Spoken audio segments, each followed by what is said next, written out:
பேர் சொல்லுவாங்க இந்த மாதிரி உக்கிரமான தெய்வங்கள வந்து வழிபடக்கூடாது. சில பேருடைய குடும்பத்துக்கு அது வந்து செட் ஆகாது அப்படிங்கிற மாதிரி. ஆனா அப்படி அப்படியெல்லாம் பார்க்க முடியாதும்மா. அப்படி உக்கிர தெய்வம்னு சொன்னா, இப்ப சப்தகன்னி மாதாக்கள்ல வராகி தாயார் தானே இருக்காங்க. அ. அப்படி சொல்ல முடியாது. தெய்வ வழிபாட்டு வந்து நம்ம கேட்கக்கூடிய வரவங்க இப்போ வந்து தெய்வம் கேட்ட வரத்த குடுக்கும். நான் என்ன கேட்க போறேன்னு தான் விஷயம். எனக்கு வந்து ஒரு சில அமானுஷ சக்தி வேணும்னு கேட்கிறேன். நான் பயன்படுத்துறேன்னு வச்சுக்கங்களேன். எனக்கு அமானுஷ சக்தி குடுத்துடுறாங்க. அத பயன்படுத்தும்போது தான் எனக்கு கர்மவினை வேலை செய்யும். எனக்கு கிடைக்கிற சக்திய வச்சு நான் நல்ல விஷயம் பண்ணும்போது, எனக்கு பெரிய கர்ம எனக்கு வேலை செய்யாது.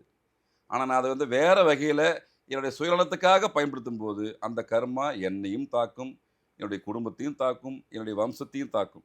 அந்த காலத்தில பார்த்தீங்கன்னா, இந்த அமானுஷ்ய விஷயம் செய்யக்கூடிய நபருடைய குடும்பம் வந்து நலிவடைஞ்சிருக்கும். ஏன்னா, அது அப்படித்தான் கர்ம வினை. ஒரு சில விஷயம் சொல்ல முடியாது.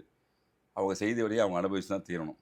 ஏன்னா, இது தேவதைகள்ல நல்ல தேவதையும் உண்டு, துர்தேவதையும் உண்டு. மனுஷன்ல எப்படி நல்லவன் இருக்கானா, கெட்டவன் இருக்கானா, அது மாரி தேவதைகள்ல நல்ல தேவதையும் உண்டு, துர்தேவதையும் உண்டு. நான் நல்ல தேவதைய வச்சு நல்ல விஷயம் பண்ணும்போது நல்ல விஷயமா போயிடும். நான் துர்தேவதைய வச்சு ஒரு சில விஷயத்துக்காக, பணத்துக்காகவோ, மத்த விஷயத்துக்காகவோ நான் ஏதாவது செய்தால், அந்த கர்மாவ என்னுடைய வம்சமே அனுபவிக்கணும்.